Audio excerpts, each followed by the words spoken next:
Good afternoon, everyone. I want to welcome you to our webinar that's discussing PRRI's latest survey results. We issued a report yesterday called Competing Visions of America at 250, Politics, Religion, and American Identity. And I'd welcome you, those of you who are joining us today, to please submit questions that you might have for our special guest panelists today to discuss those findings today. So please go ahead and enter those in the Q&A box, and we'll do our best to get to those questions a little bit later in the webinar. But it's my deep pleasure to welcome our panelists for today before we get started and looking at some of the results and unpacking some of those results.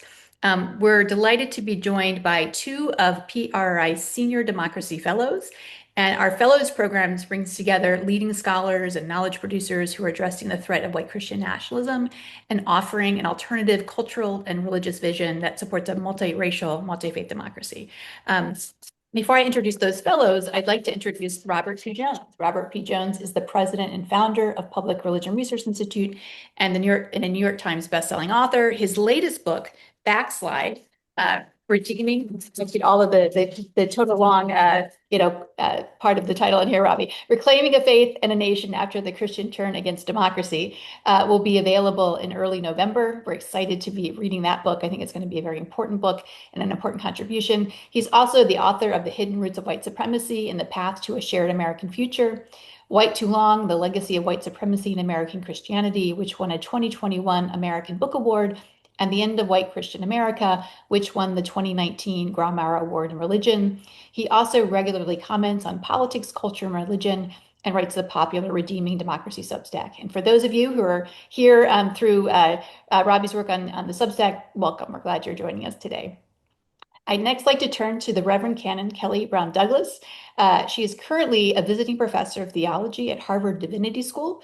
And from 2017 to 2023, she was the dean of the Episcopal Divinity School at Union Theological Seminary and professor of theology. And she's now a dean emeritus there as well. She is also the author of the 2023 Grawemeyer Award-winning book, Resurrection Hope, A Future Where Black Lives Matter, and she currently serves as the Canon Theologian at the Washington National Cathedral and Anglican Communion Canon at Newcastle Cathedral in Newcastle, England. And last but certainly not least, I'm delighted to welcome Kristin Du Mez. She is a New York Times bestselling author and professor of history at Calvin University. Her book, her first book, her I think most well-known book is Jesus and John Wayne: How White Evangelicals Corrupted a Faith in a Fractured Nation, and also the author of A New Gospel for Women. She holds a Ph.D. From the University of Notre Dame and writes at the intersection of gender, religion, and politics on her Substack newsletter to make connections. And again, those of you who follow Kristin there, thank you for joining us today. And I think we're all very excited about her next book, Live, Laugh, Love: The Secret History of White Christian Women and the World They Made, which will be released about a week after Robbie's book is. So really great timing. I think those two books are going to really kind of serve as interesting counter narratives as we're heading into the fall, into this pivotal midterm election season. So at this point, I actually would like to turn over the webinar to Robbie Jones, who's going to be presenting some of the highlights from our survey. And for those of you who haven't had a chance to read it, please go to our website. Feel free to promote the work in your circles. It's really there for the public to enjoy and to really hopefully understand about what's happening in the context of as America is about to celebrate its 250th anniversary. Robbie, take it away. Great. Well, thank you, Melissa, and thank you, Kristin and Kelly, for joining us today. So my job is to set the table for the conversation by going through some of the main findings. As Melissa said, you can find, if you want to follow along, I'm just going to give the highlights. There's much, much more on our website at prri.org. For those of you here on the webinar, that has just been put into the chat as well, but you can find it right there on the homepage here. And so I'm going to share my screen and just kind of run through, again, some of the main highlights to set the table for our discussion today. I'm going to kick this off. So, no surprise, we called this Competing Visions of America at 250, and it's no surprise that the country is divided here. But I think one of the things that you'll see in this poll is that we're not evenly divided. In fact, there are many more Americans, nearly 2 to 1, who still hold out for a vision of a pluralistic democracy that sort of holds to like the First Amendment and freedom of religion and non-establishment of religion, and hold out that vision of a democracy in the country, while a third is holding on to essentially a Christian nationalist vision of the country. So this survey it's a fairly large survey. It was nearly 5,500 adults. That means our margin of error for the full sample is less than 2 percentage points, really closer to 1.5. We do want to thank the Ford Foundation, the William and Flora Hewlett Foundation, and the Unitarian Universalist Veach program at Shelter Rock for supporting the survey. So I'm going to start just a little bit with some fairly really strong findings about Trump's favorability. You've probably heard over and over that Trump's favorability has been dropping, but we were able, because of our larger sample size, to look at partisanship in a more fine-grained way here. And when we put that lens on it, we see something fairly remarkable. And that is that most of the drop that Trump has experienced in people having a favorable view of him has really not been among the kind of partisans on the edges, the strong Democrats or the strong Republicans. It's actually been from folks who are either in the middle or were soft Republicans. That is, they were independents or lean Republicans. But right there in the middle, you can see this drop. And this is just between the last presidential election and today. It's a 21% drop among independents. These are true independents that don't lean Democrat or independent. Again, down to 14% favorability, and that's a drop of 21 percentage points for the last 2 years. Maybe even more important to that are this next category of people who lean Republican. This group typically votes Republican. We know from political science literature, and again, 17-point drop. It's down now. Trump is barely underwater, even with those who were independent but lean Republican, most of whom voted for him in the last presidential election. So this is, again, quite notable for the way this has dropped. If you look at the religious landscape in the same measures, you'll really notice here that it is Latino Christians, both Latino Protestants and Latino Catholics, that have shown the biggest drop over the last 2 years. Latino Catholics have always sort of leaned away from Trump. They tend to vote Democratic in presidential elections. But again, I think the most significant ones on here are the Latino Protestant group that's down now to 37%. This group voted about 60% for Trump in the last 2 elections.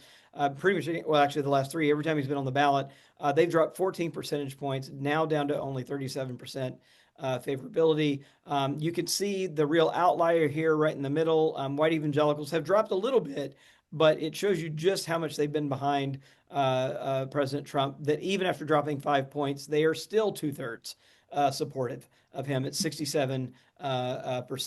You see African American Protestants way on the other end of the spectrum at only 13% approval of the president on the far other side of the spectrum. But it really is only one religious group that is still, and that's white evangelical Protestants that are still majority supportive, and they are very, very nearly 2 to 1 more supportive than not of the president.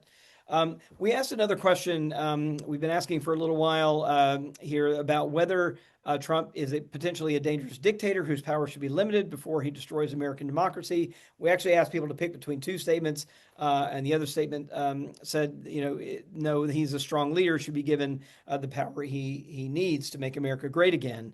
But when we give people these 2 statements, this is the side who picks that Trump is potentially a dangerous dictator. And here you can again see the big divides between Democrats and independents on the one hand, who are both majority, more than 2 to 1 among independents, saying that they worry that Trump is a dangerous dictator whose power should be limited before he destroys American democracy. Republicans down at 21%. So you'll see this pattern over and over. I was going to point out here, and I'll just gesture to it later. But if you look at there is a gap between Democrats and independents, but it's not nearly as big as the gap between independents and Republicans. So that asymmetric polarization, where Republicans increasingly pulling away from the middle, pulling away from mainstream Americans as they kind of follow Trump and the MAGA movement more and more out of mainstream public opinion. As we all know, there's been some dust-ups between President Trump and Pope Leo, particularly over the war in Iran, which Pope Leo and many other Catholic leaders have pronounced an unjust war by Catholic social teaching here. And you can see that, again, independents and Republicans, Pope Leo was much more popular than President Trump among independents and Democrats. But the story is the opposite among Republicans. Interestingly, the religious landscape looks fairly different. Again, white evangelicals, no surprise, more likely to favor Donald Trump than Pope Leo. But that's not the case among other white Christians. So, white non evangelical Protestants, white Catholics, Pope Leo considerably more powerful among Latter day Saints or the Mormon Church. It's about a toss up, as it is among Latino Protestants as well. But every other group, it is Pope Leo far more favorable views than Donald Trump. The other things we can say is we have two measures I'm just going to hold up here about immigration. We do see Trump's support for Trump's handling of immigration, which traditionally has been his strongest area in the public. It's down to 37% of Americans who say they have a favorable view of how Trump is handling immigration. And again, you'll see independents and Democrats kind of even lower than that, but Republicans still very much hanging in there with him. It's the same story for the Trump's handling of the war in Iran. While 2/3 of Republicans are still with him, independents have completely fallen off. It's only about 1 in 5 independents and almost no, like 4%, single digits of Democrats who have a favorable view of how he's handling the war in Iran. Now, we also asked some questions really around America's 250th anniversary and how proud were people about a whole variety of things. And essentially, we found fairly low levels across the board. So here are 5 things that we asked about. And even on the top side, just frankly, just being an American or America's 250th year anniversary, the country is essentially divided. It's only about half that say they are extremely or very proud of these things. And then it just goes downhill from there. America's economic achievements, only 1 in 4 Americans say they're proud of America's moral example for the world, or the way, and 1 in 5 the way democracy is working in America today. And even if we take the top ones, you can really see this divide between white and non-white Americans. It really is only white Americans who are a majority territory saying they're proud of being an American today, or America's 250th anniversary. It drops very much down to 4 in 10 or so, or even lower than that among Americans of color in the study. Now, this one I think is also notable about the American dream, a kind of more generic thing. This idea that if you work hard, you'll get ahead, kind of the bedrock of kind of American culture here. That does this still hold true or not? And we are really finding again among independents 10-point drop, down from 55% just 2 years ago or just before the last presidential election, leaning into being more optimistic about whether the American dream still holds true. Now it's less than half, 46%, Democrats down to 30, and Republicans still kind of hanging in there and saying, yes, of course this does. But again, they're outliers compared. 30 points between Republicans and independents on this measure. That gap between Republicans and independents is twice the size of the gap between independents and Democrats.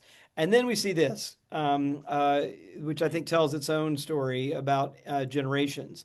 That it really is older Americans who still believe the American dream holds true. But if you look at Americans under 50, particularly 18 to 29-year-olds, you'll see that they went, again, just from 2 years ago. If you look at 18 to 29-year-olds, about half of them said that the American dream still holds true. It is now down to 36 percentage points. So that move is very, very strong just over a couple of years. There's long been this idea when kind of thinking about America and its history of American exceptionalism, and particularly this idea that God has granted America a special role in human history. We've been asking this question since 2012.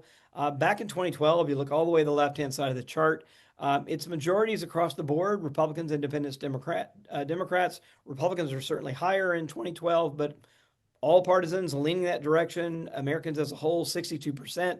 Believing in this idea of American exceptionalism, and you can just see this has really fallen off a cliff since 2012.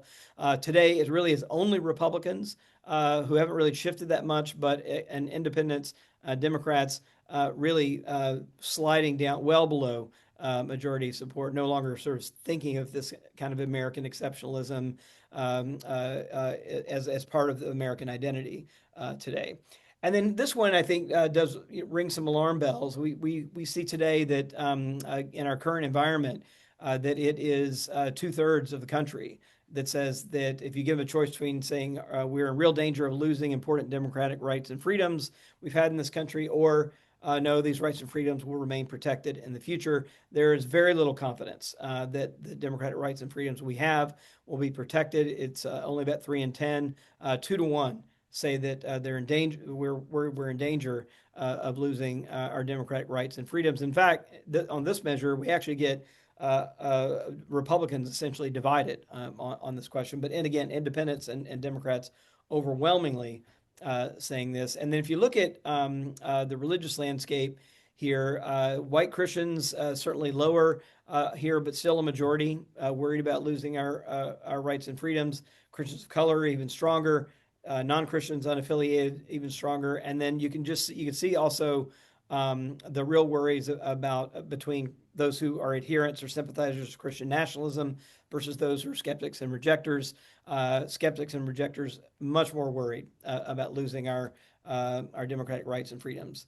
I'll close with this last section about America. What kind of America do Americans want the nation to be? And here, I think I actually found these fairly helpful and hopeful here that despite the divisions in the country, we do find that it is a strong majority. Again, it is 7 in 10 Americans. When you ask them what kind of a country you want us to be in the world, and you say, do you want us to be a reliable neighbor that cooperates with other nations, only uses military force as a last resort, versus being a mighty nation that does not hesitate to use military force?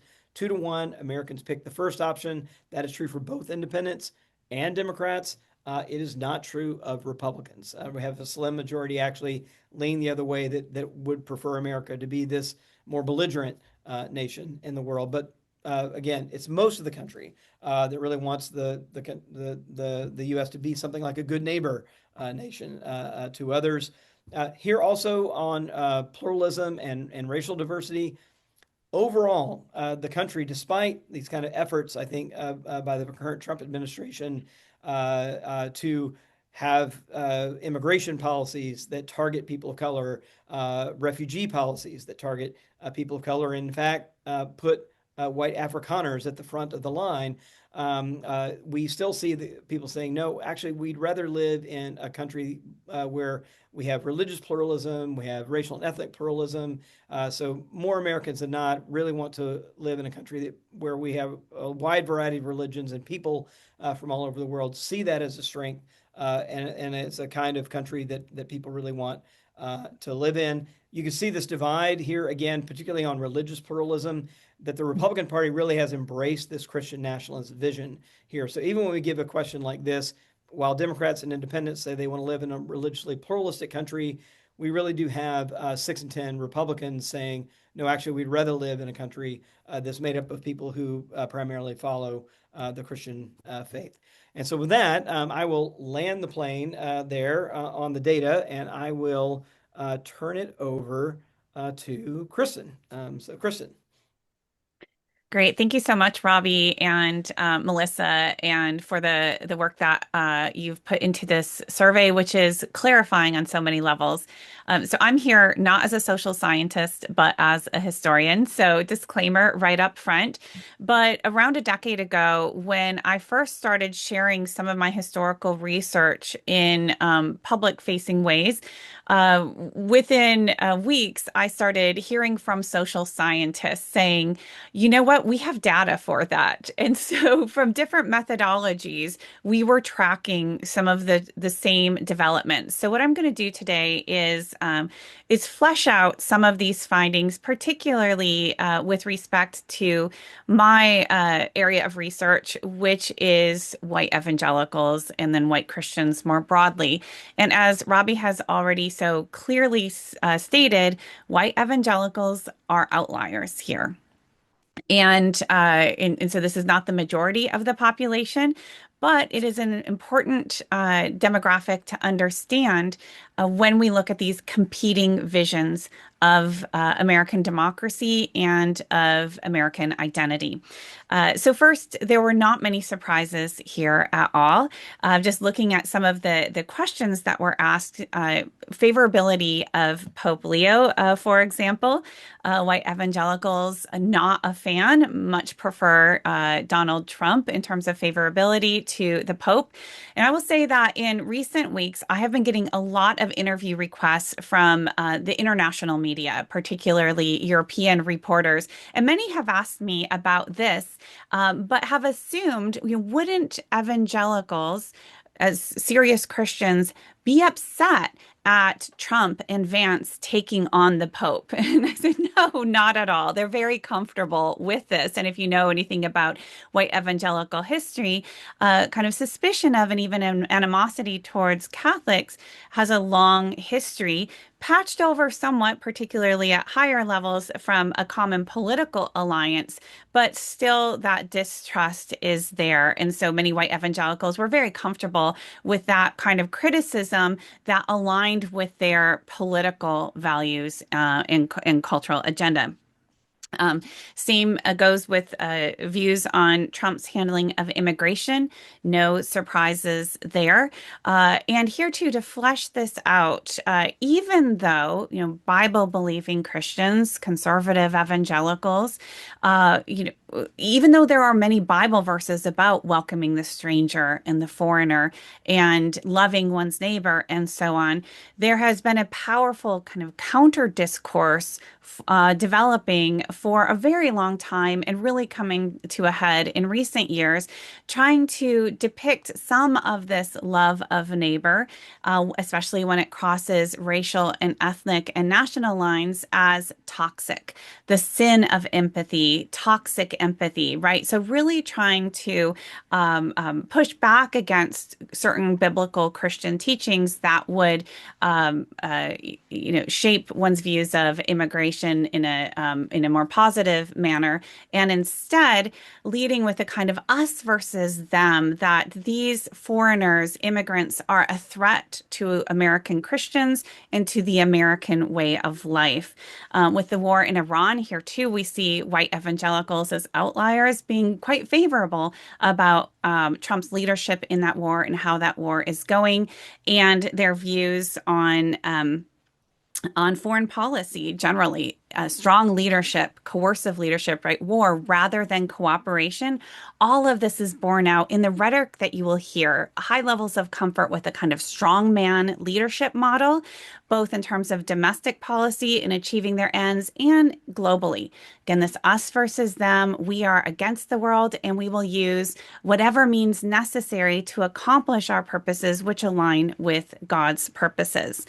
Another interesting data point that I saw was shifting views on Christian nationalism with respect to favorability. And here what we see is the more that conservative Christians, white evangelicals in particular, the more familiar they become with this term, the more they like it. So a couple of years ago, we saw some resistance. This was a smear tactic. Now we see people embracing the term.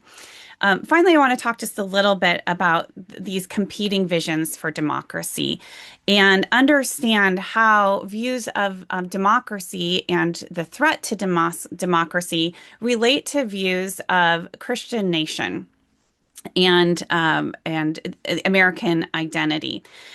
So first of all, we have conservative white evangelicals, or white evangelicals generally, being more proud of their country, right? And I think we can draw a distinction here, and I'm guessing Kelly might, in terms of what we see with Black Christians, Black Protestants. But I think we should differentiate maybe pride of country, which is often linked to a vision of Christian America and God's special role for this country in white evangelical spaces in particular, proud to be an American, versus love of country and a more prophetic vision of what it is to love your country, which is to urge it to live up to some of its founding ideals where perhaps it has fallen short. And then finally, with respect to the fate of democracy, Back in 2024, we saw Democrats and Biden himself running on this great threat to democracy, but we also saw supporters of Trump agree that democracy was under threat. And it was under threat because, stop the steal, election integrity, things like that. And so today, we fundamentally have different visions of what America should be and what is under threat. And until we surface those differences and what it means to be an American, I think that we will continue to have deep divides in this country. So happy to talk more about what that looks like in the Q&A. And I think that means you're tossing it over I am. to me, Kristin. Thank you, first of all, so much, Melissa, Robbie, for doing the continuing very important work of PRRI in providing us with this data to give us sort of a snapshot of what's going on in our country, something that we could perhaps all feel, but the data points help us to understand it even more. I am not a social scientist or historian, uh, uh, but a theologian, deeply engaged, however, and deeply concerned about sort of the cultural history, if you will, of this country, the racial justice project, if you will, in this country. And so I want to pick up where Kristin left off. And that is with the competing visions of America and the way in which that has shown up in the data and continues actually to show up in the data. These competing visions that we talk about are not new. They lie at the very foundation and root of this country. And so I think there's no better time to even begin to talk about those competing visions than in this context of America 250, the celebration, obviously, of the Declaration of Independence.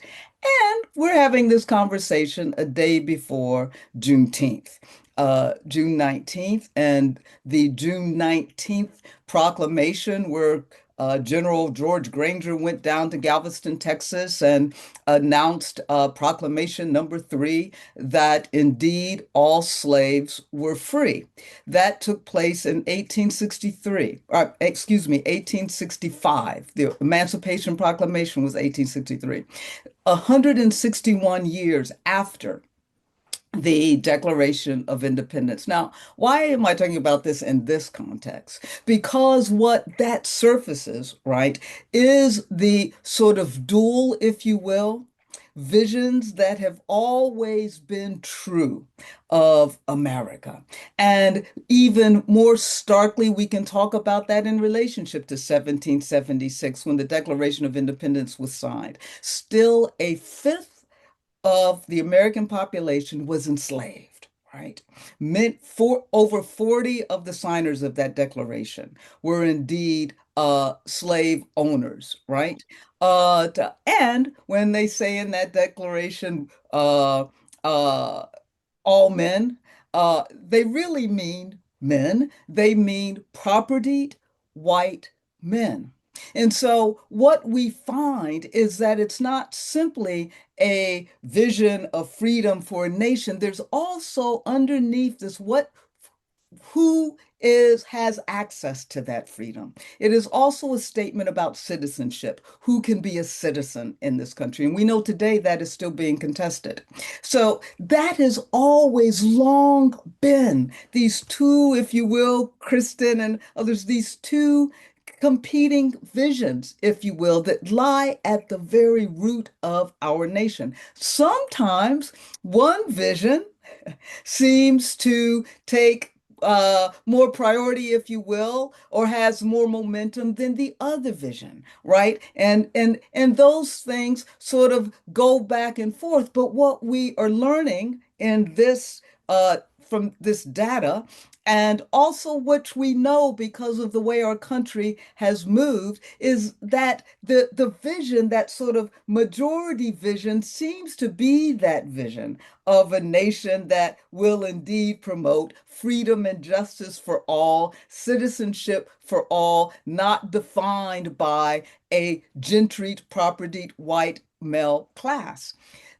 So what's interesting to me in this data point, for instance, is that the party, right, who supported that vision when we see the founding of this country, yes, we can say was the party of Abraham Lincoln, who at that time became from the Whigs, was that in that party of Lincoln, this is what's interesting to me, split, right? From the Whigs, it was a Whig split. And those who didn't go with Lincoln are probably more reflective of the Republican Party today, sort of a MAGA reality, because Lincoln was indeed the party that it wanted to abolish slavery, wanted to hold the nation together, et cetera, et cetera. So it's always interesting to me when the current Republican Party says the party of Lincoln. That's actually not so philosophically, because we know what happened in the 60s. It's always this sort of measure of who gets to be a citizen that we see these philosophical shifts. That's what's happening today. Who gets to be a citizen? Is it are just Christians or just white Americans, et cetera? And so, of course, all of that shows up in our polling. All of that shows up in what people are calling cultural wars, in these splits that we see. But what's most interesting is, and PRI's data has shown this before, and Kristin, you've just spoken to it, is that it really is an outlier group that clings on to this less inclusive vision of citizenship, that clings on to that underneath narrative, right? That keeps dragging down at least the rhetoric of a more equal and just nation where there is freedom and justice for all. And that's the first thing that really stands out to me, that this is an historical split. And Kristin, when you suggest that we need to begin to speak the truth about these competing visions, what we need to do is speak the truth about what lies at the foundation of this country, right? And we need to root out that sort of subaltern, that underneath vision that pulls down the our best impulses, right? And we need to be honest that that has historically been, as this data continues to show, that has historically been a less popular vision. We need to be honest about the party of Lincoln today and what that means and how that switched. And I will say one last thing. I fear that my passion, I'm going over my time, but I want to say one last thing, which I really find very interesting in the data. And PRI released some data today in terms of the generational split. And and the generational split in terms of, well, the American dream, American identity and all, and whether you see hope. It is you will see that same split, I think, in terms of when you break it down in terms of racial groups, particularly I can speak to with African Americans. And that generation, those people who did not get to vote for Obama, or those people, that generation today, which is majority who are coming up, that they weren't around for the 2008 sort of campaign and Obama's 2 terms. They grew up and are coming to political voice and political awareness under this current regime. And so that is a regime that holds to that sort of the Whig party that was not that Whig split, that was not the party of Lincoln, that was very restricted on, they didn't want emancipation, and they were limited in terms of freedom. The last thing that I'll say, people always talk about our founding fathers as Christians. That's not true. And so Jefferson and Ben Franklin, no, they were religious, but they weren't Christian, and believed clearly in religious pluralism. So we also need to surface the truth about our nation's story. And I wonder if we were able to surface that more, I wonder what then some of this data would look like. So I'll stop there. Well, thanks, Kelly. So Melissa, I can't help it. I think we should toss the ball to you here. And Melissa, for those of you probably watching, probably a lot of you know, literally wrote the book on Gen Z and politics. And so I'd be great, Melissa, if you could jump in and at least pick up on this thread about the generational divides, which were so stark in this survey.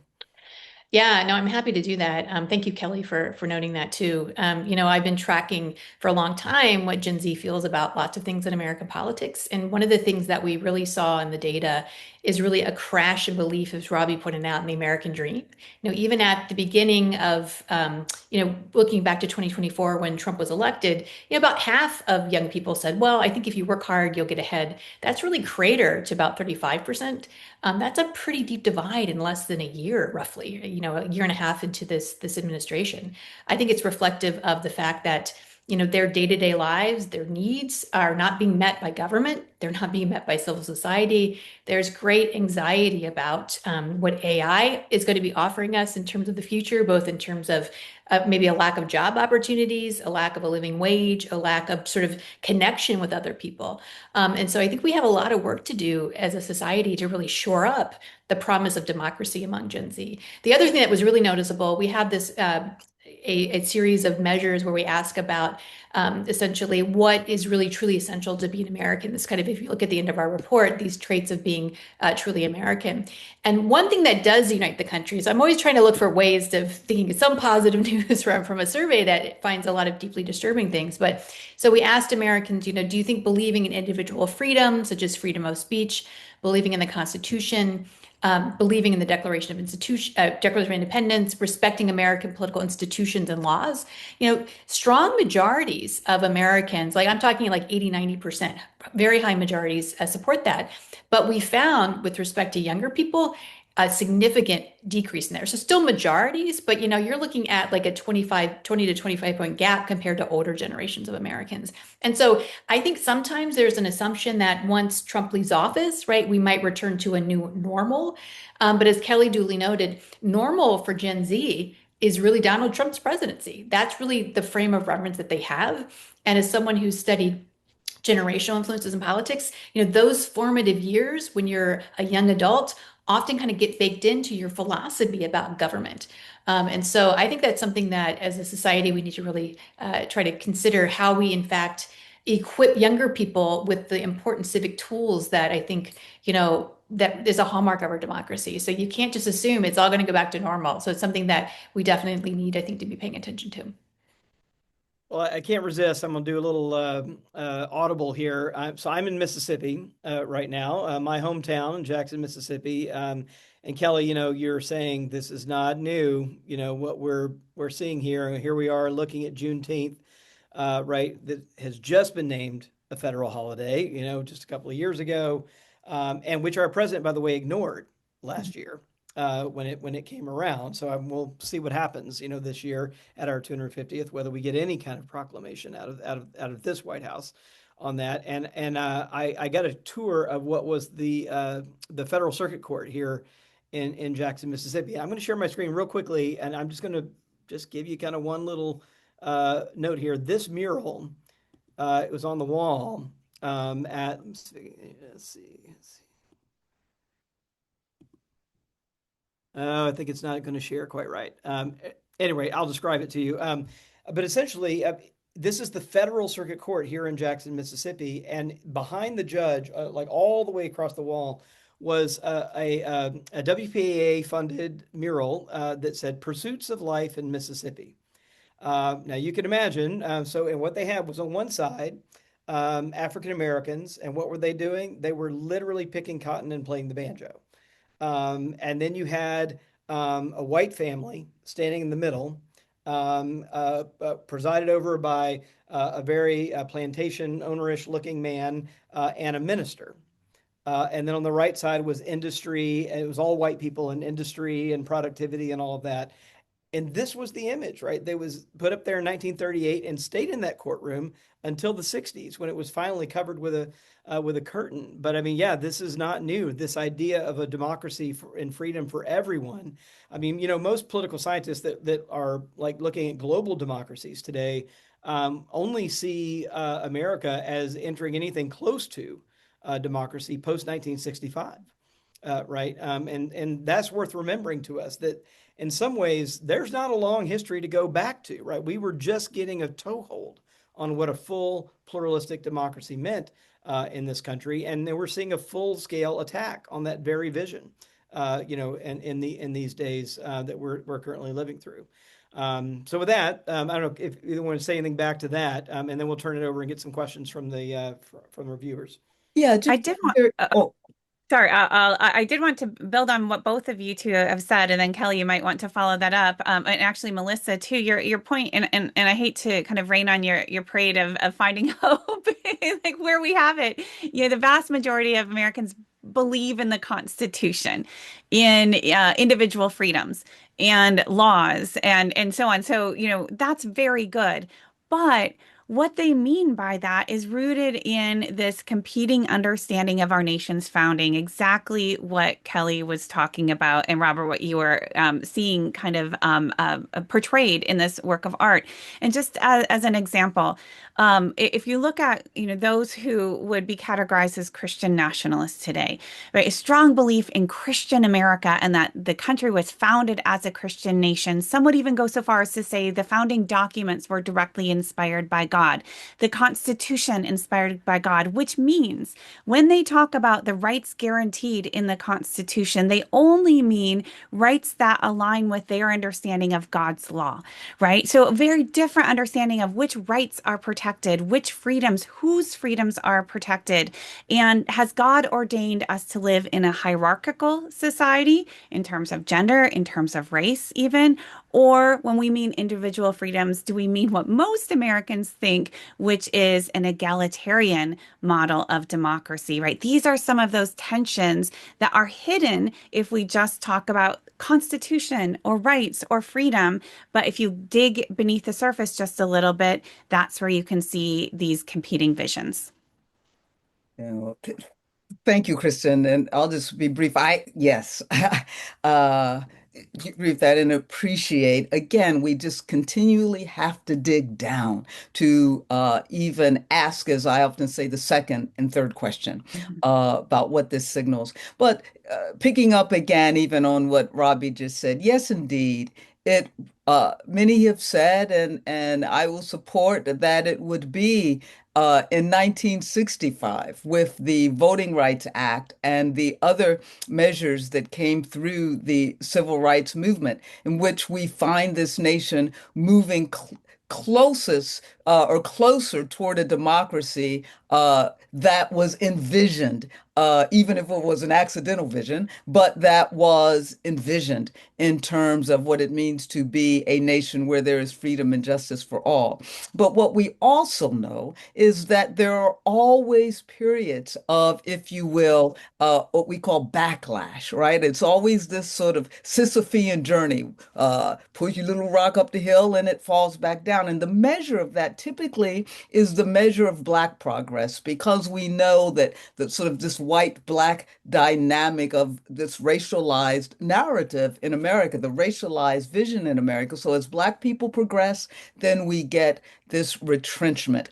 And that happened post proclamation, Emancipation Proclamation. And indeed, we always say that the proclamation and the Emancipation Proclamation only emancipated the enslaved. It didn't free them and it didn't make them citizens. And that would come with 13th, 14th, 15th Amendment. Well, the 14th is under attack, right?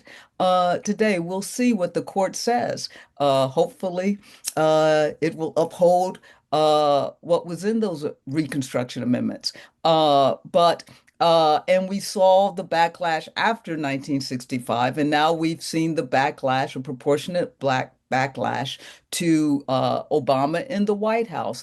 What we always find is that Black progress equates to white grievance, and white grievance is the grievance of what they are losing the privilege of their whiteness, which gives them privileged citizenship, which gives them privileged access to equality and freedom. So you were so right. But the hopeful thing for me is what this data also reflects, that it is not the majority of the country. And so we have to get those others to the polls to vote. And we do have to educate, somehow empower, inspire the Gen Z. Is that what they are, Melissa? The Gen Zers, so that they know that they have a imagination for justice that is beyond what they have experienced in their formative years and coming to voice. Robbie, did you want to conclude there? And then we have a few questions we can turn to. No, let's take some questions. I think it's great. Okay. Thank you, Kelly, and thank you, Kristen. So one question that recently just arrived, this is actually directed to Kelly. What should predominantly white Christian churches be doing on Sunday mornings and in the daily life in response to the current moment of our country? And Robbie has some thoughts too on that, so I'll let Kelly go first. Yeah, I was going to say, Robbie, those are your people. Uh, do something about those people. But no, and all seriousness, thank you uh for the question. And I say, two things in general. One starts with truth telling, right? Let's tell the truth about our history and who we are. Our churches have to, the struggle in America is a sacred story. The struggle of those who have fought for freedom are also fighting for our democracy. Let's let those stories, not only should our churches be sanctuary spaces, if you will, for people, they should be sanctuary spaces for the stories of people that are being erased today, because that's going to help open up the moral imagination of the Gen Zers, if you will, for what justice can look like.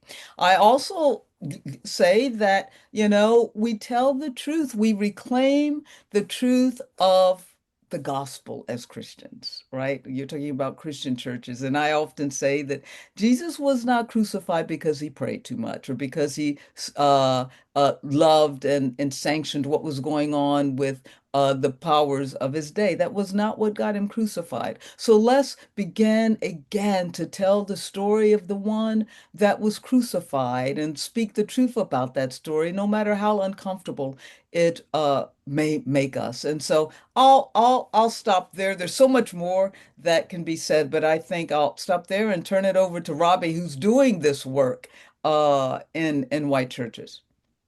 Well, yeah, I was just down. I mean, the reason I'm in Jackson is I was at Fondren Presbyterian Church here, giving a talk on Friday night. It's one of many, predominantly white churches out of predominantly white denominations, really trying to wrestle with it. But amen, Kelly. I mean, it's fairly simple, actually. I mean, I think, if my take usually when I'm speaking with churches is just to start exactly where you started, and that is like, look, if we will just tell the truth, it will free us and it will help free the country. And that we love to we got anthems in the choirs and love to read that verse of you will know the truth and the truth will set you free. And we're here, America 250, we love to talk about freedom. But man, we are shackled with these lies and these myths.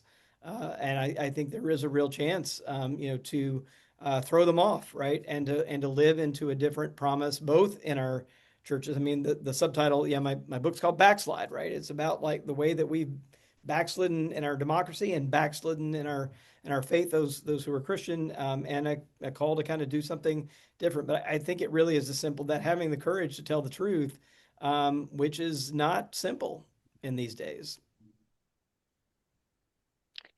So I think Kelly, did you want to No, respond? I was going to shift, sort of, but to say, what's interesting to me, and I think this can happen in our churches, is again what this data reveals is that the majority of people don't favor what the leadership is doing, right?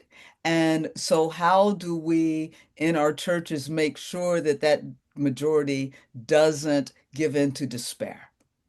Because let's tell them the truth of what's going on in the country in terms of they aren't alone. And so we can't give in to despair. These regimes thrive on despair. And so that's the hope of this data, even that because I have wondered, maybe this country has made a decision about what kind of quote unquote democracy it wants to be. But every time this data comes out and I see majorities of white Americans who really do believe in an inclusive democracy. And of course, I want to say, so where are y'all? And so let's find ways to empower those voices. One of the things, one of the questions posed here is, can you share some of the stories or where we could find those living stories? One place to start I'd recommend is going to our Senior Democracy Fellows. We have these incredible scholars and influence makers who are really writing and sort of talking about and cataloging these sorts of stories. So I think about the work of Jamar Tisby, who's kind of written about these excellent modern stories that kind of touch on sort of religious pluralism. So that might be a good place to start. But I have a question that I think is really good for you, Kristin, concerning myths, right? We've already talked about sort of the myth that America was founded as a Christian nation. So this individual asked here, so if you think about American mythology in 2026, myths of the frontier, of the founding, of civil rights, and more broadly, American history is a body of myths. To what extent do you think these myths shape, intensify, or help explain the political divisions produced by the contemporary American culture wars? And one way of thinking beyond these divisions is to recognize that such myths do not merely reflect political ideas, but also underwrite them. So I'm going to throw that excellent question over to you, Kristin. It really is an excellent question, and thank you for Melissa for the shout out for to Jamar Tisby's work. That's exactly what I was going to say to that question on where can we go for stories. Jamar, a senior democracy fellow at PRRI, has this fabulous book on the spirit of justice, just filled with stories of people of faith who stood up for freedom and democracy and for love of neighbor. But yes, myths are powerful. And I think one of the things that we need to do is not just destroy myths, but in some cases seize on myths. And because, anthropologists will tell you that, humankind throughout all of history, right, we are myth makers. We want to situate our own stories in terms of a larger story. We also prefer heroic stories if we're going to be the main character to, stories of decline or lament, right? There's a tendency here. And so I think it is important for those who are seeking to strengthen our democracy and to forge a more inclusive democracy and pluralistic nation to use those myths, to claim some of those myths, right? A myth doesn't always mean false, right? I think that's what's important here. So myths that are rooted in reality, but aspirational ones. So when you look at the founding era, you can find a lot of shortcomings, right? You can find hypocrisy, you can find the failure to live into these ideals, but we have these ideals of liberty and justice for all. And so let's claim those ideals and let's claim our frontier spirit while acknowledging, right, what this was built on, which was manifest destiny, which was opportunity for some at the cost of others, right? So what does it look like to reckon with our past, but not simply stay in that place of reckoning and lamentation, but also then claiming our heritage in an aspirational direction, which is American through and through, right? This aspirational, we've always fallen short, but we have a legacy that we can work with and live out our democracy. And really, as I'm speaking, I'm thinking this is really the Black prophetic tradition, right? This is, yes, we have fallen short, but that is not where we stay. We are going to call each other to greater faithfulness in faith spaces and to living into our democratic promises. Robbie or Kelly, did you want to add anything?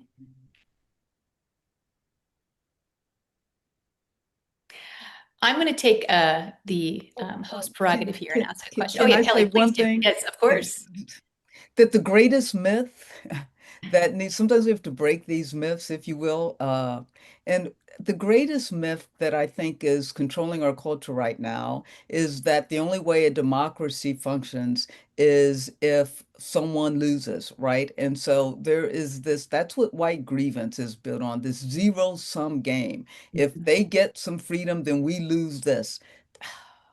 And so that's not a democracy. We're talking about equity. So I just think somehow we need to get over that. It's not the case. And we need people need to begin to dissect, if you will, this notion of white grievance. And so that's something that can happen in these churches.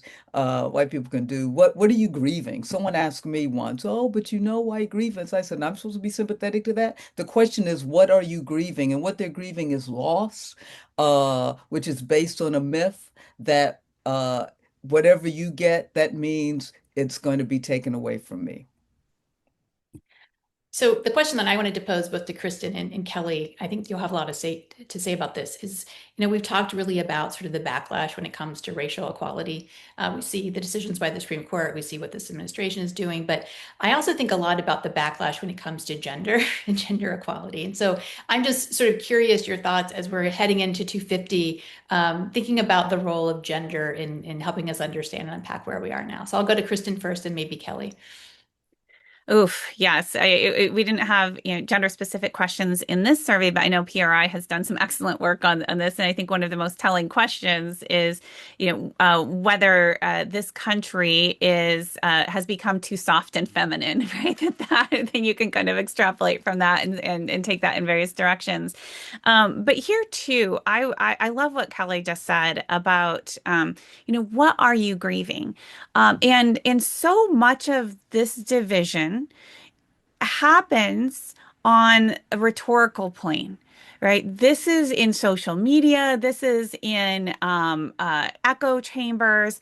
It is a rhetorical division, which does not mean it's not real and that it doesn't shape reality. But, Kelly, you said ask the follow-up question and then another follow-up question. What are you grieving? What are you losing? Right?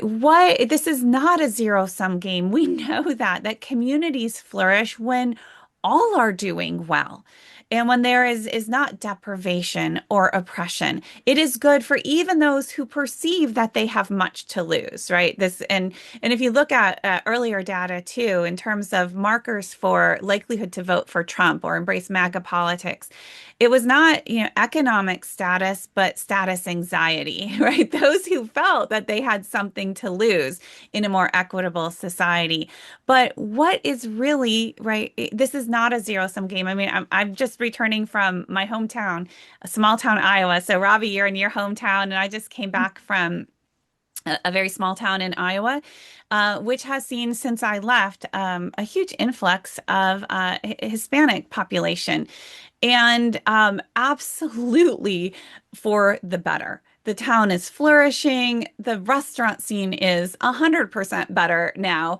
And by all measures that I'm able to observe as a frequent visitor, a harmonious society, right? So rhetorically, this is the same demographic that is often embracing a narrative that immigrants are a threat to our way of life.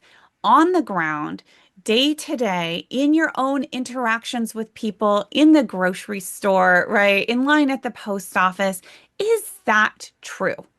And I think that we have to keep, in this day and age especially, pull people from these rhetorical spaces where outrage and division sells. And the podcast bros love, if you listen to them, it doesn't actually speak to our real lived experience. And to just remind people and draw people back to that as much as possible is essential. I'll just say something real brief about the gender thing, and just brief. That tracing back to, yes, first of all, to everything Kristen just said, and tracing back to what I said earlier. the Declaration of Independence was meant for propertied white men. Women had to fight for the right to be a citizen, to vote, which the vote sort of is the entryway into that, if you will, had to fight for that. And that did not come until 1920. Right? Let's not even talk about women of color. Let's not even talk about misogynoir. Let's just do the gender thing. So what we have to again remember is that what we're seeing in this country, and let's get out of our sort of particular media bubbles and really dig and look at diverse media. I mean, look at BBC or something so that you can say they aren't biased and see what's going on, because this movement is also a movement that will restrict not only citizenship rights of people of color, but it is trying to restrict the rights of women.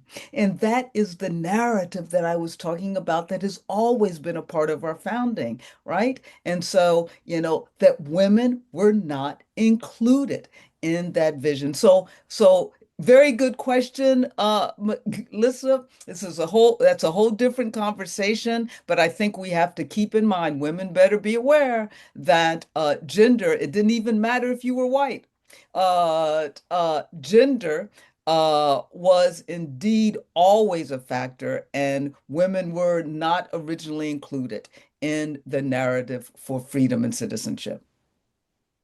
I think we have our next webinar planned here. My goodness, especially Kristin, when your book comes out, because we're going to be talking about these themes, I think, a lot in the months ahead. So with that, I'm going to have to conclude. We're a little bit over time. I want to thank everyone. We didn't get to all of your questions, but thank you all for coming and watching our webinar. It will be posted online, and so please feel free to share within your networks. But a special thank you to Kristin, to Kelly, and to Robbie for participating today. And I also want to thank our staff.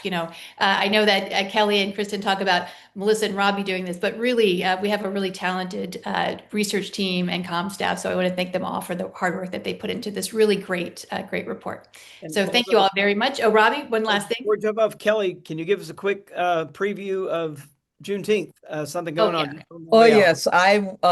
Along with two of my colleagues, Dean Winnie Verghese, Dean of St. John of the Divine, where I'm also Canon Theologian, and Canon Stephanie Spellers have a statement coming out in RNS today on Juneteenth. And we will also have a video that will live on the Episcopal Diocese of New York's website on Juneteenth and what it means for us today. Wonderful. Well, thank you all for attending today, and I hope you have a good Juneteenth and a good rest of your weekend. Thank you.